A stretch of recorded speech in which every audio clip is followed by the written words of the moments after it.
இன்றைக்கு ஆட்சி அதிகாரத்தில் இருப்பவர்கள் எதிர்க்கட்சியாக இருக்கிற போது அவர்கள் கொடுத்த வாக்குறுதியைத்தான் நிறைவேற்றுங்கள் என்று போராடுகிறார்கள்.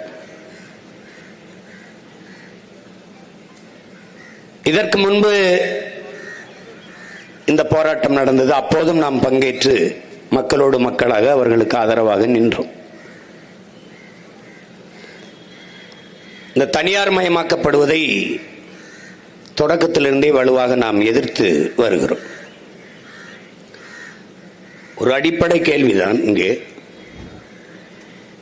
சென்னை மாநகரை தூய்மையாக வைத்துக் கொள்ள வேண்டும் என்று ஸ்வீடன் நாட்டுக்காரனுக்கு என்ன தேவை இருக்கிறது என்பதுதான் நம்முடைய கேள்வி. இந்தியாவில் சிறந்த மருத்துவ மாணவர்களை தேர்வு செய்து தருவதற்கு அமெரிக்காவில் இருக்கிற ப்ரோமெட்ரிக் என்கிற நிறுவனத்திற்கு என்ன அவசியம் இருக்கிறதோ அதுபோலதான் இது.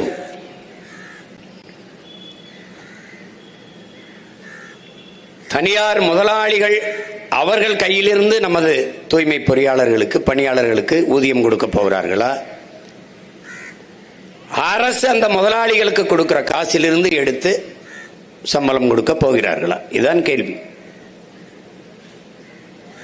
எல்லாவற்றையும் தனியாரிடம் கொடுத்து விடுவது, ஒப்பந்த அடிப்படையில் கொடுத்து விடுவது. ஒரு தனியார் முதலாளி தன்னுடைய லாப தேவைக்கு வருவானா, மக்கள் சேவைக்கு வருவானா என்கிற ஒரு அடிப்படை கேள்வி கூட நம்மிடத்தில் எழவில்லை என்றால் எப்படி?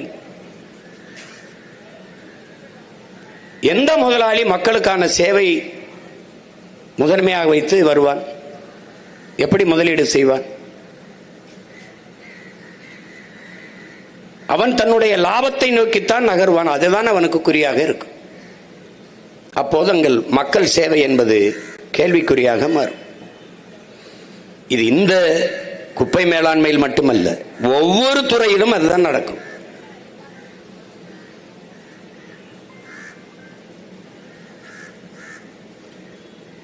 குப்பையை அள்ளி அந்த காட்சிகளை பார்த்தால் உங்களுக்கு தெரியும். நாம் மூக்கை பிடித்துக் கொண்டு போட்ட குப்பையை மூழ்கி எடுத்து சுத்தம் செய்வதை இந்த காட்சியை பார்த்தால் உங்களுக்கு தெரியும். இங்கே பேசியனுடைய தம்பி தங்கைகள் எல்லாம் குறிப்பிட்டார். எந்த பாதுகாப்பு கருவியும் இல்லை. காலுக்கு காலுறையோ கைக்கு கவசமோ எதுவுமே இல்லை. ஒரு பாதுகாப்பற்ற சூழலில் பேரிடர் காலங்களில் கூட, கொரோனா காலங்களில் எல்லோரும் வீட்டை விட்டு வெளியே வர பெயர்ந்தோம். ஆனால் அப்போதும் நாம் குப்பையை கொட்டினோம். அப்போதும் அந்த குப்பையை எடுத்து கொண்டு போய் தூய்மைப்படுத்தி நகரத்தை கொடுத்தவர்கள் இந்த பெருமக்கள் தான். எது ஒன்றை பற்றியும் ஒரு அடிப்படை அறிவில்லாதவர்களிடத்தில் ஆட்சி அதிகாரத்தை நாம் கொடுத்து விட்டதால் இயற்கையின் அரும்பெரும் கொடையாக இருந்த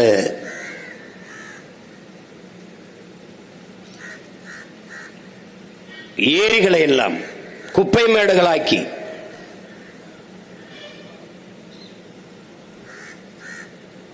நீங்க போய் பாருங்க, நீங்க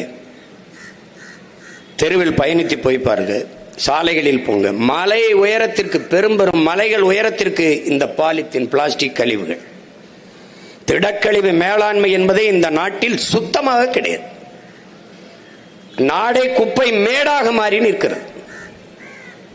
கிளீன் இந்தியா என்ற ஒரு திட்டம், பல ஆயிரம் கோடியை அதற்கு அறிவித்தார்கள். ஆனால் கிளீன் இந்தியாவில் தூய்மைப்படுத்தக்கூடிய தொழிலாளர்கள் குப்பையை போல வீதியில் நின்று கிடக்கிறார்கள்.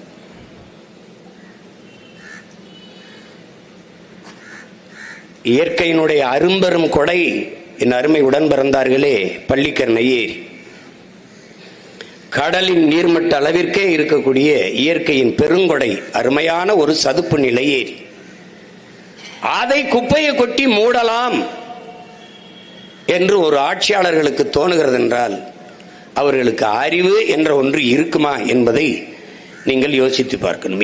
எவன் ஆட்சிக்கு வந்தாலும் அந்த ஏரியை மறுபடி சீரமைக்க முடியாது. காரணம் என்ன? குப்பைகளிடத்திலே நாட்டை அதிகாரத்தை நாம் கொடுத்ததால் நாடு இன்றைக்கு குப்பையாக இருக்கு. நாம் கூட்டி அள்ள வேண்டியது, நம்முடைய மக்களும் நாமும் சேர்ந்து கூட்டி அள்ள வேண்டியது தெருவில் கிடக்கிற குப்பைகள் அல்ல, அதிகாரத்தில் இருக்கிற இந்த அறிவுகட்ட குப்பைகளை என்ன சொல்லி எவ்வளவு அழுத்தம் கொடுத்து போராடினாலும் இவர்களுக்கு உரைக்காது.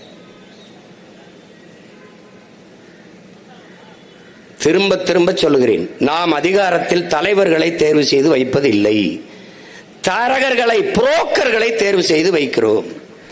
உள்நாட்டு வெளிநாட்டு பெறும் முதலாளிகளுக்கும் சொந்த நாட்டு மக்களுக்கும் இடையே தரகு வேலை பார்ப்பவர்களையே நாம் தலைவர்கள் என்று கருதி கொண்டிருக்கிறோம்.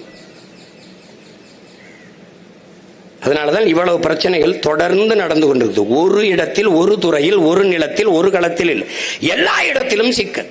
செய்திகளை உடனுக்குடன் தெரிந்து கொள்ள கீழ்கண்ட கேபிள் மற்றும் டிடிஎச் நெட்வொர்க்குகளில் எம்நாடு செய்தி தொலைக்காட்சியை காணுங்கள். பாதகம் செய்பவரை கண்டால் நாம் பயம் கொள்ளலாகாது பாப்பா. மோதி மிதித்து விடு பாப்பா, அவர் முகத்தில் உமிழ்ந்து விடு பாப்பா.